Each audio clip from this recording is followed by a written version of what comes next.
एक दिन उज्जैन के बाजार में बहुत सुंदर सुंदर मूर्तियां बिक रही थी। ये खबर जब महाराज तक पहुंचे तो महाराज विक्रमादित्य अपने रत्नों को लेके बाजार पहुंचे मूर्तियां को देखने के लिए। मूर्तियां वास्तव में असाधारण रूप से अच्छे लग रहे थे। मूर्तियों के सौंदर्य देख के महाराज ने घोषणा की, सर्वश्रेष्ठ मूर्ति और मूर्तिकार को कल सवेरे भरे दरबार में मैं पुरस्कृत करूंगा।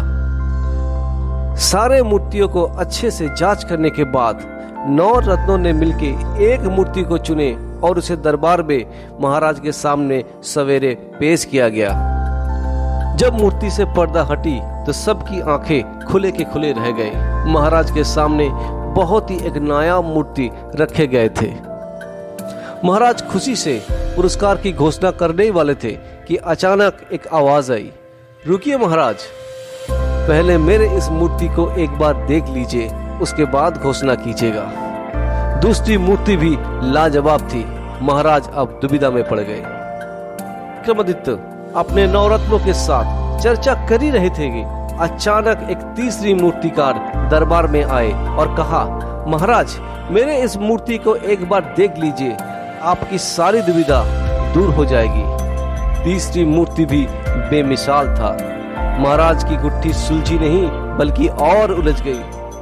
महाराज थोड़ी देर चुपचाप रहे और धीरे धीरे अपने कक्ष की ओर पहुंच गए। महारानी जो सब कुछ देख रही थी दरबार में बैठ के, वो भी महाराज के पास पहुंची और कहा, महाराज आप चिंता मत करिए, चलिए मैं आपकी गुत्थी सुलझा देती हूँ। फिर दोनों ने मिलके वापस दरबार पहुंचे। महारानी अब तीनों मूर्तियों को बहुत ही गौर से देखे, फिर अपने बालों से एक पिन निकाला और उसे पहले मूर्ति के कान में डाले।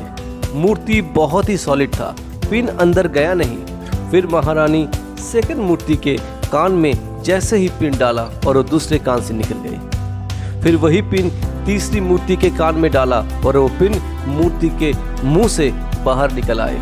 महारानी ने कहा, महाराज फैसला हो गया, तीसरी मूर्ति ही सर्वश्रेष्ठ है। कारण पहले मूर्ति के कान में अगर कोई शिक्षा डालेंगे तो वो शिक्षा उसके अंदर जाएगा नहीं, और दूसरी के अंदर गया भी तो वो तुरंत दूसरी ही कान से निकल जाएगा।